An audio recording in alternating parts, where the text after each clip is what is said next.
시간이 지날수록 계속 만나야 하나를 고민하게 되는 사람이 있습니다. 친구니까 거리만 좀 두면 되지 않을까요? 물론 그런 사람도 있지만 아예 빨리 결단을 내려야 할 사람도 있습니다. 인간은 혼자서는 살아갈 수 없는 존재이지만 나에게 악영향을 미치는 사람과 억지로 관계를 이어나갈 필요는 없습니다. 모든 인연을 감수하려 하면 인생이 남루하고 괴롭습니다. 오랜 친구니까 무조건 참거나 받아들여라. 만난 시간이 중요한 게 아닙니다. 감당하기 어려운 인연은 적절히 손절하는 것이 좋습니다. 나중에 후회해봐야 뒤늦게 발견된 암세포와도 같습니다. 빠르게 잘라내야만 내가 살 수 있습니다. 우리는 인연을 맺음으로써 도움을 받기도 하지만 그에 못지않게 피해도 많이 당하는데 대부분의 피해는 진실 없는 사람에게 진실을 쏟아부은 대가로 받는 벌입니다. 어떤 인연을 만나고 맺느냐에 따라서 내 행복과 불행이 결정됩니다. 여러분 가까이 있는 사람들이 여러분 인생을 만듭니다. 인생을 살아보니 인연은 아름답기도 하고 감사하기도 하고 불편하기도 고통스럽기도 합니다. 나이 들수록 아름답고 감사한 인연들만 안고 가셔야 됩니다. 운명은 타고나는 것이지만 팔자는 만들어가는 것입니다. 맞지 않는 인연의 끈을 놓지 못하고 끝까지 잡고 계시면 자기 팔자 자기가 꼬는 겁니다. 때문에 여러분의 방에 절대 아무나 들여서는 안 됩니다. 오늘 말씀드릴 유형의 사람은 오랜 친구라도 반드시 인연을 끊어야 되는 사람입니다. 그냥 평생 가까이 두지 않는 것이 낫다고까지 말씀드릴 수 있습니다. 영상을 끝까지 시청하셔서 더 이상 인간관계 때문에 나의 귀한 시간과 감정 낭비하지 않으셨으면 합니다. 첫 번째는 얻어먹기만 하는 사람입니다. 살다 보면 남에게 베풀 줄은 전혀 모르고 얻어먹기만 하는 사람들이 있습니다. 이런 사람들은 처음 한두 번은 내가 베풀 수 있어도 계속되면 온갖 정이 떨어지고 결국엔 질려버리고 맙니다. 상대가 좋은 차 탄다고 돈 제일 많이 번다고 이유를 대며 계속 얻어먹습니다. 다른 사람이 잘 된 것이 자기 덕분인 양 주인 행세하는 그 거지근성은 어디에서 나온 것인지 참 궁금합니다. 권리도 아닌데 권리인 양 착각하는 사람들은 인격이 미성숙한 사람입니다. 받는 게 당연한 줄로만 알고 나중에 안 주면 오히려 역정을 냅니다. 호의가 계속되면 호구가 된다는 말이 딱 이런 사람들 상대로 맞는 말입니다. 그들을 자세히 살펴보면 평소 자기가 하고 싶은 것들은 모두 누리고 유독 사람을 만날 때만 돈이 없다고 말합니다. 친구의 양보만 원하니 어처구니가 없습니다. 이처럼 당연하게 얻어먹는 사람은 다른 사람이 이룬 성공은 함부로 폄하하면서 자기가 가진 것은 굉장히 귀하게 여기는 이기적인 사람입니다. 이런 친구 중 적지 않은 수는 내가 어려울 때 나 몰라라 할 가능성이 높습니다. 내 어려움을 안타까워하기보다 얻어먹을 대상 하나가 줄었다는 식입니다.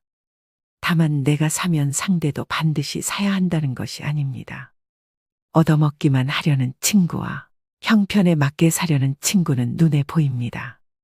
형편이 안 되는 친구는 돈 걱정 말고 몸만 오라고도 합니다. 그 마음이 와닿기 때문입니다. 얻어먹기만 하는 친구는 작은 이익에 집착하는 옹졸함과 이기적인 면이 관계를 해칩니다. 친구를 이용만 한다는 생각에 만남이 짜증스럽습니다. 이런 친구에게 쓰는 돈은 헛돈 쓰는 것과 같습니다. 차라리 어려운 사람에게 기부하는 것이 100번 낫습니다. 얻어먹기만 하고 베풀 줄 모르는 사람은 평생 가도 그 버릇을 못 고칩니다. 이런 사람을 가까이 하면 내 주머니만 가벼워지고 내게는 득될 것이 하나도 없음을 명심하셔야 됩니다. 두 번째는 부정적인 사람입니다.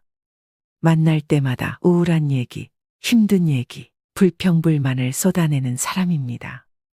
매번 들어주다 지쳐 해결 방안을 찾아주면 온갖 핑계를 대며 안 돼, 모태를 시전합니다.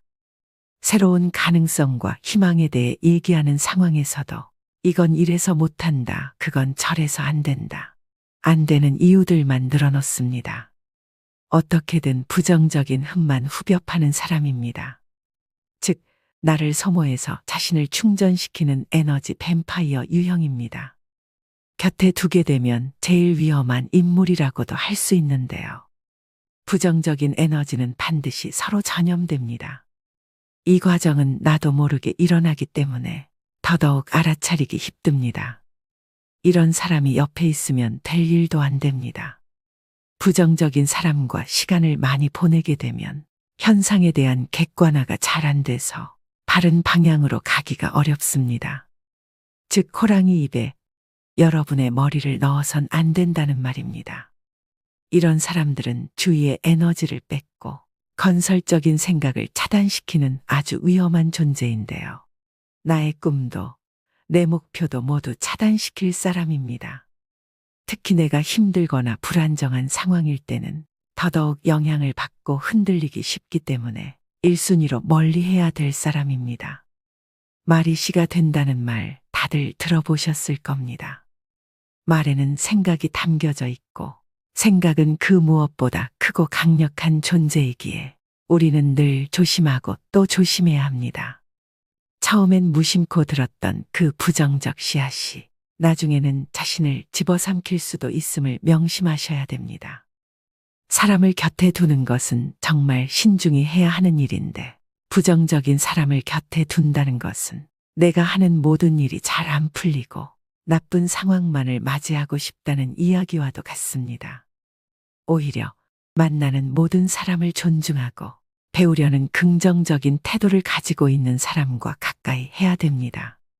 단언컨대 부정적인 사람은 여러분의 인생에 단 1%도 도움이 안 됩니다. 과감히 손절하셔야 됩니다. 세 번째는 뒷담화하는 사람입니다. 우리가 인생을 살아가면서 아예 뒷담화를 안 할 수는 없다고 생각합니다. 자신의 속상했던 일이나 감정을 신뢰할 만한 사람에게 털어놓는 것은 감정 정화의 효과가 크다고 생각하는데요. 하지만 지금 말씀드리는 손절해야 될 사람은 틈만 나면 뒷담화를 일삼는 사람입니다. 뒷담화를 주기적으로 하는 사람들은 상대방을 깎아내림으로 자신이 일시적으로 우월해 보이는 느낌을 즐깁니다. 자신의 열등감을 뒷담화로 해소하려는 것이죠. 또 듣는 사람이 공감하지 않을 경우에는 넌 내 편이 아니구나라고 생각하며 그 사람에 대한 험담을 또 다른 누군가에게 하는 패턴을 가지게 됩니다. 나는 아니겠지라고 안일하게 생각하다가 뒤통수를 맞게 됩니다. 상대가 자주 뒷담화를 하는 기색이 보인다면 바로 머릿속에서 경고 신호를 올리셔야 합니다. 특히 이런 사람들의 가장 큰 문제점은 어디서 전해들은 이야기를 부풀려서 사실인 양 여기저기 퍼나르고 남의 치부나 약점까지도 전혀 경각심 없이 나불거릴 수 있다는 점입니다. 어렵게 꺼낸 내 비밀 이야기도 다른 사람들에게 고스란히 전달될 수 있다는 점을 명심하셔야 됩니다. 뒷담화 잘하는 친구가 있는 모임에 가보면 자신들의 이야기는 없고 남의 이야기로 시작해 남의 이야기로 끝이 납니다. 만남을 마치고 돌아가는 길에는 허무함만 들고 때로는 부정적인 감정에 사로잡히기도 하죠. 이처럼 지나치게 남의 이야기를 입에 올리고 상대방의 단점만을 콕콕 집어내 험담을 일삼는 사람은 내 정신 건강에 해롭습니다. 이런 사람은 타인을 볼 때 애초에 좋은 점보다는 나쁜 점부터 먼저 보는 사람이기 때문에 가까이 둬서 좋을 것이 하등 없다는 이야기입니다. 손절은 빠를수록 좋고 다들 아시겠지만 사람은 절대 바뀌지 않습니다. 관계를 개선하려는 노력 자체가 에너지 낭비입니다. 뒷담화를 일삼는 사람을 손절하는 것은 사람을 잃는 것이 아니라 내면의 평화를 챙기는 일임을 명심하셔야 됩니다. 네 번째는 가스라이팅을 일삼는 사람입니다. 뱀같이 교활하고 가스라이팅하는 사람을 잘못 만나면 인생 완전히 종치고 파탄납니다. 다른 유형의 사람들은 사람 자체가 악한 것은 아닐 수 있는데 이 유형의 사람들은 애초부터 타인을 조종하려는 악한 의도를 품고 있는 자들인데요. 가스라이터는 우리 일상생활에서 흔히 볼 수 있습니다. 너를 제일 잘 아는 사람은 나야. 다 널 생각해서 그러는 거야. 너 요즘 예민하다. 가스라이터들의 전형적인 화법입니다. 수많은 거짓말과 과장으로 자신에게 의지하게 만들고 다른 사람과의 관계를 끊게 합니다. 자기의 손바닥 위에 놓고 조종할 수 있는 만만한 사람을 호시탐탐 노립니다. 힘든 상황에 처한 사람들이 이들의 먹잇감이 되기 쉽습니다. 이들은 뱀처럼 교활한 속내를 지니고 있어서 본인의 이득을 위해서라면 타인이 어떻게 되든 전혀 상관하지 않고 자기 욕심과 이웃만을 채우기 위해 교묘하게 접근하는데요. 이런 악질인 가스라이터에게 휘둘리게 되면 결국 자기 자신을 믿지 못하게 되고 무능력하게 변하거나 의지가 사라집니다. 이럴수록 가스라이팅 하는 사람에게 더욱 의지하게 되는 것이 문제입니다. 그렇기 때문에 이런 사람들은 잘 알아보시고 단칼에 잘라내셔야 합니다. 5번째는 자기는 급이 다르다는 사람입니다. 오랜 친구의 경우 나이 들수록 사는 형편이 천차만별이 됩니다. 사회적 위치나 부에서 차이가 납니다. 동창 모임에 나가면 이런 차이는 확실히 체감됩니다. 어릴 적 순수했던 시절로 돌아가 이야기를 나누게 되지만 사실 너무 차이가 나면 불편한 것은 사실입니다. 사는 방식이 틀리다 보니 대화가 통하지 않기도 합니다. 이런 경우 친구를 존중하는 마음을 가진 사람들은 티를 내지 않으려고 노력합니다. 자신이 잘 사는 것에 대해 친구가 불편해할까봐, 혹시나 자신이 티낼까봐 조심합니다. 반면 본인의 형편이 더 낫다고 친구를 깔보고 급을 나누는 사람이 있습니다. 심지어는 한참 즐겁게 대화하다가 이것 봐라라는 듯 친구의 행동을 어처구니 없다며 쳐다봅니다. 직장이었다면 나에게 이렇게 말하지 못한다. 직장에서의 직급을 친구 사이에서도 적용하나 봅니다. 친구를 마치 부하로 생각하는 듯한 언행을 하는 경우가 있습니다. 더 심한 건 그동안 몰랐지만 급을 나누고 있었다는 사실을 안 경우입니다. 예를 들어 친구를 자기 아래급으로 여겨왔던 것처럼 한 계급 아래로 보는 말투, 난 너와 급이 다르다는 식으로 행동합니다. 한마디로 어디서 감히입니다. 이런 관계는 건강한 친구 관계라고 하기 어렵습니다. 어디 무서워서 쳐다보기라도 하겠습니까? 하루빨리 손절이 시급한 사람입니다. 이런 사람은 만날수록 스트레스만 받고 후회만 하게 됩니다. 6번째는 전형적인 내로남불 유형인 사람입니다.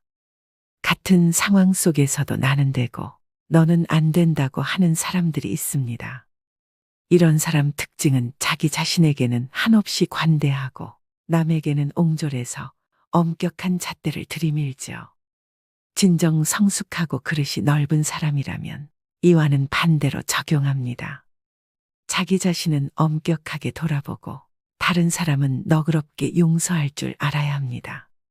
하지만 이런 내로남불 유형의 사람들은 남이 자기에게 하는 실수는 티끌만큼도 용납을 못하면서 자기가 저지른 잘못은 그럴 수도 있지라며 뻔뻔한 태도로 일관합니다. 또 이런 사람은 남에게 미안하다는 사과도 전혀 하지 않고 본인의 잘못을 인정할 줄도 모릅니다. 이런 사람을 두고 참으로 낯짝이 두껍다, 뻔뻔하다는 표현이 있는 것이겠죠. 그야말로 천상천하 유아독존의 제 잘난 맛에 사는 사람입니다.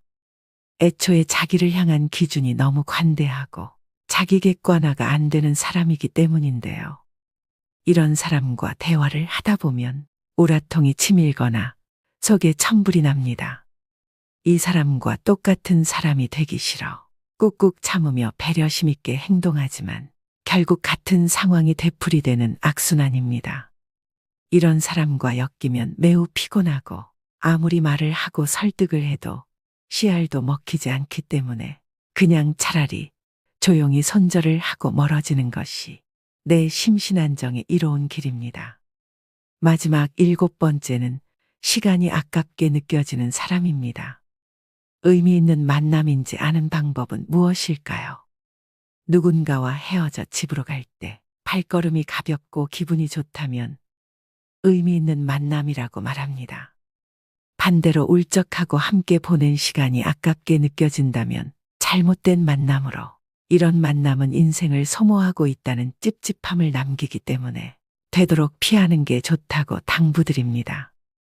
시간을 헛되이 낭비할 바에는 친구를 잃는 쪽을 택하셔야 됩니다. 흘러간 시간은 돌이킬 수 없지만 친구는 새로 사귈 수 있기 때문입니다. 생각보다 인생은 짧습니다. 나이 먹을수록 시간의 의미를 깨닫고 만남을 소중히 여기게 됩니다. 이때 만남은 양이 아니라 질입니다. 사람을 만났는데 느낌이 싸하거나 거북하다면 일단 만남을 중단하는 것이 좋습니다. 이런 사람은 앞으로 위험을 몰고 올지도 모릅니다. 만날수록 내 자존감이 떨어지고 기가 빠진다면 만나지 않는 것이 좋습니다.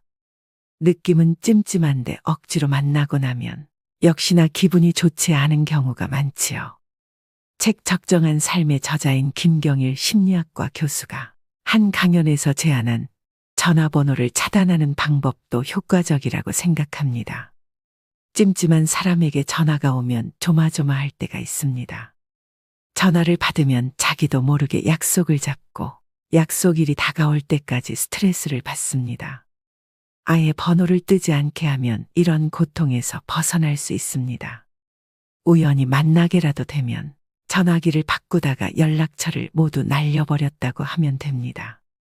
이때 절대 구구절절 설명하려 들지 마십시오.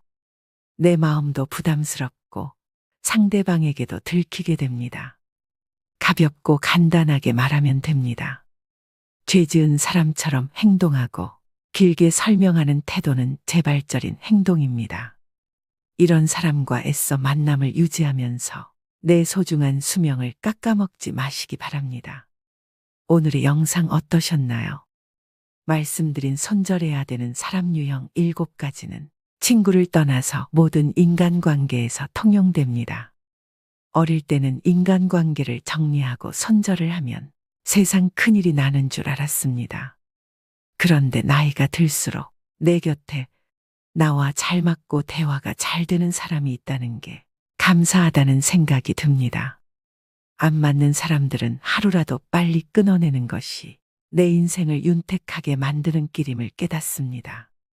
상처를 받을 것인지 말 것인지, 또 상처를 키울 것인지 말 것인지도 내가 결정합니다. 그 사람의 행동은 어쩔 수 없지만 반응은 언제나 내 몫입니다. 진정한 인연이라면 최선을 다해서 좋은 인연을 맺도록 노력하고, 스쳐가는 인연이라 생각되면 무심코 지나쳐버려야 합니다. 그것을 구분하지 못하고 만나는 모든 사람들과 헤프게 인연을 맺어 놓으면 쓸만한 인연을 만나지 못하는 대신에 어설픈 인연만 만나게 되어 그들에 의해 삶이 침해되는 고통을 받아야 합니다. 사람의 타고난 성격은 좀처럼 변하지 않으므로 고쳐 쓰기보다는 인연을 바꾸어 쓰는 것이 옳습니다. 즉 덩굴손 나무는 가까이 두면 감고 올라가 해롭게 함으로 싹을 잘라버려야 함과 같죠. 물론 상대방이 한두 번 잘못했다고 가차없이 손절하라는 것은 아닙니다. 오랜 친구니까 그동안 이해하고 넘어갔던 부분이 많으실 겁니다. 많이 만나보고 심사숙고해서 내리는 결정입니다. 아닌 줄 알면서도 끝까지 붙들고 계시는 분들이 많습니다. 놓을 땐 놓을 줄도 알아야 됩니다. 모든 미련은 시절에 달린 것이며 언제 떠나느냐의 분기점이 다를 뿐입니다. 다스림에는 한계가 있으며 이를 분별하는 것이 통찰력이죠.